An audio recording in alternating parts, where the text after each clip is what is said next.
So, you want to do 500,000 damage per second in the first Descendant? It's relatively easy. I'm going to show you one of the best bossing weapons, I'm going to talk about mods, and I'm going to talk about the slots and capacity of your weapon. By watching this video, you will fully understand how to do hundreds of thousands of damage in the blink of an eye. Let's get started. You can use any weapon in the game, but I've got some recommendations for you. Number 1, the Tamer is most likely going to be the best DPS weapon for bosses for some time.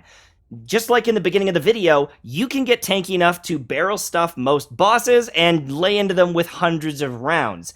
I would highly recommend you get a Tamer and start re-rolling on it to get a good roll. This is a bad roll, arguably a very bad roll to what it could be, and I'm still doing hundreds of thousands of DPS with this thing, even without mods.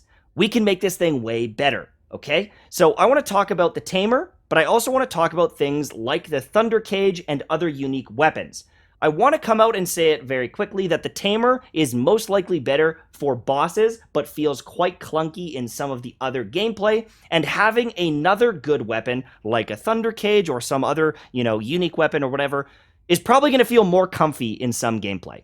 Especially if you're trying to go fast and farm quickly and you got to move around a lot, okay? So, the mods that you're choosing on any of these guns is going to be almost identical. There are some changes that I will discuss in a second, but for the most part, the mods that you're going to choose is, number 1, you're going to want to level up rifling reinforcement first. This is a must-choose thing because it's bringing up the base damage of the gun. So this is a must pick up thing, and that is going to dramatically bring up your DPS. The next thing you're going to want is an elemental damage of some sort. The reason why you want an elemental damage thing is because this is tacking on 30% of damage on top as that element. It's taking whatever your firearm attack, multiplying it by 30%, and just tacking it on as a separate damage number. If you don't have that turned on in the UI, you might not see it, but this is an insane boost. You could do electric, you could do fire, you could do chill. I personally go for fire because it burns them, but you can change up the element depending on the boss that you're fighting. The other thing is if you're focusing on rifling and with an element, the base damage is really high, so it's much better for your overall ammo economy. The next thing you can consider getting is something like action and reaction, especially against bosses. You're going to have more recoil, but the overall firearm attack is insane, and the bosses have huge hitboxes. We don't really care. Honestly, we're gonna hit them, okay? Now, if we are going for optimal DPS, fire rate is crazy. Some people don't like fire rate because you're going to, go through your bullets sooner. I don't care. Switch to your different gun, run around, pick up some ammo. I don't think it's that big of an issue, but fire rate is like attack speed, and it is one of the biggest multipliers in the game, because whatever your damage is, doing it 25% faster is uncontested value. With a lot of these different things, you start getting diminishing returns, but with fire rate, it doesn't really have diminishing returns. You tack on that number to your base speed, it's a win. So for me, fire rate is a must if you want to do big damage. And then the next one I would equip is something like weak point damage, because even though your recoil is trash, the bosses have such big hitboxes that you're going to get benefit from this a lot of the time. But there's other things you could do. You could get reload speed, so you can get those reloads off and back up and running doing DPS. There's a lot of different options here. But the main thing that I want to point out is with these mods, you can have all of these on here with module capacity 75. So even if your mastery rank like 10, if you use an energy capacitor or activator on this thing, you can use all these mods and have hundreds of thousands of DPS just like this, very easy. So, my recommendation is you do bring up the capacity of the Tamer. Just by doing the campaign, doing the story, there's some quests that will give you the energy expanders or whatever you call them. Do it! The Tamer is the best bossing weapon in the game. Hands down. They already came out in the patch notes, in the dev talk, and said, we're not nerfing it. So you're going to have a lot of value out of this, a lot of time out of this thing. Okay? So I would do that. But we can take the value of this up even more if you really, really wanted to. And then you can start throwing things in for like reloading, allowing you to get those reloads off quicker, some other DPS things that'll up your fire rate or your crit rate. There's other options for upping your damage. And the way you would do that is by assigning a module socket. So when you max out the weapon proficiency, you can use a catalyst to then select a socket. And this is huge. But it is also some grind, and these are relatively rare. I think that it is probably worth it on the Tamer, and I'm going to definitely consider doing it and putting a couple of different mod slots on here. But I haven't even maxed out the Master yet, so I can't make that decision quite yet. But this isn't a bad option, because again, if you're bringing down the cost of this from 16 to 8, and this one from 16 to 8, if you're doing it on both of them, you have the ability to fit in an entire other leveled up mod, right? So the value of something like the Thunder Cage is it already has these slots. Typically, any gun in the game is only going to have this capacity. And so you can only really put an element, rifle reinforcement, and fire rate up on the gun. But because these slots are already here, I can move that in there and reduce the cost. And then I could put an entire other mod at maxed out 16 in here, and it will fit, right? I haven't even leveled this thing up yet, but I can get weak point damage, crit rate. I can slot that bad boy in and have an entirely maxed out mod for free without even using a max capacity up.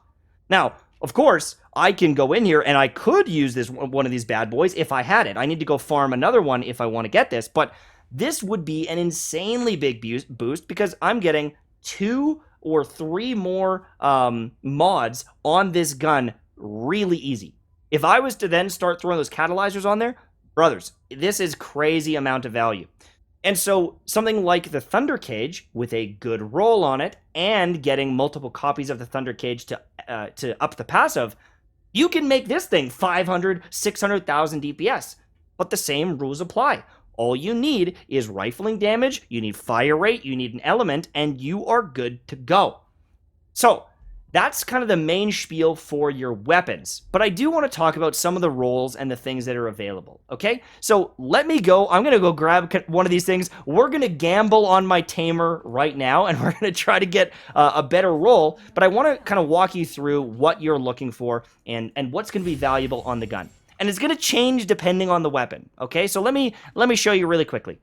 If you go over here, this is something you should all be doing. You're going to be looking for a few key mods. One of the key mods, which I've already got locked on this gun, is almost a max roll firearm attack. So I am locking this and I'm holding this in because I know no matter how this rolls, I want that. And you could gamble away all you want, but there's a few different things that I'm looking for. So we're going to readjust it. We're going to hope for the best, see if we get lucky.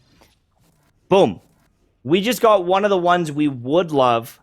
Firearm attack versus Colossus. This is a bossing weapon. This is a cracked mod. This would be really good. I could lock this in, but it's going to bring up these costs here. This would be solid. But I'm going to keep rolling. I'm running out of these resources. I'm going to keep going. But the other thing you're looking for is a elemental damage. So optimally, I would want like toxic or electric or fire.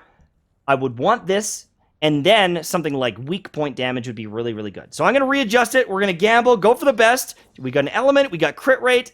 It's still not the best. You can see that the DPS goes up and down, up and down. I'm going to keep re-rolling this thing until it is nearly perfect. But I want to talk about crit rate. Critical hit rate on something like the Tamer is not good because the base crit is so low. And so getting increases to critical hit rate isn't as valuable on this gun as it is on others. And I want to show you that really quickly because this is the final piece of the pie.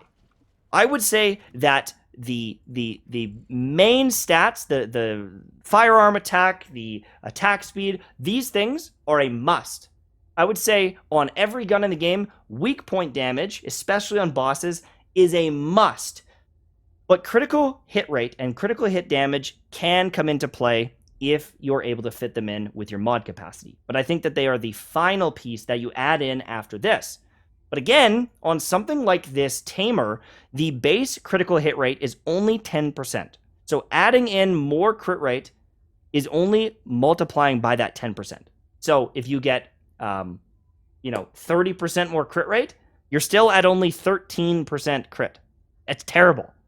However, if you look at something even like the Thunder Cage and you start getting, critical hit rate on something like this, this has a base crit of 20%. So if we start adding critical on top of this, that same 30% bonus that's bringing us to 26%. 30%. No, 26%. I don't know math. But you know what I'm saying? You're going to get more bang for your buck. My math is not my strongest point, all right? This bad boy has, where's the crit rate? Almost 40% crit rate. Right? So getting crit rate and crit damage on this is going to be much, much different. And you would actually want to build into this if you're using a hand cannon. Okay?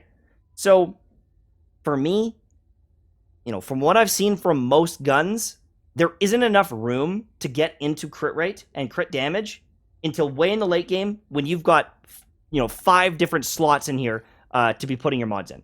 Until then, there's not much you can do. Okay? Follow this guide. Use the Tamer. Use a Thunder Cage. These are some core solid DPS weapons overall. And, kind of swap between them depending on the content you're doing. If I'm farming a ton of mobs, I use the Thunder Cage sometimes. I get that chaining damage. If I'm doing a defense mission, I might use the Thunder Cage. It's a little bit more mobile. It's a little bit more fun to use for me. If I'm fighting bosses, I use the Tamer. And if you want to slot in some other things, the same thing applies to a lot of these other weapons. Okay? If you're using something like a scout rifle that's trying to pick headshots and get weak points, obviously you're going to favor weak point damage more. But again, even on something like the Hero Scar, you cannot get away from the firearm attack. All the other things, are gravy on top, but you have to get firearm attack. Okay? That's it. That's the guide. Good luck. Go kick some butt.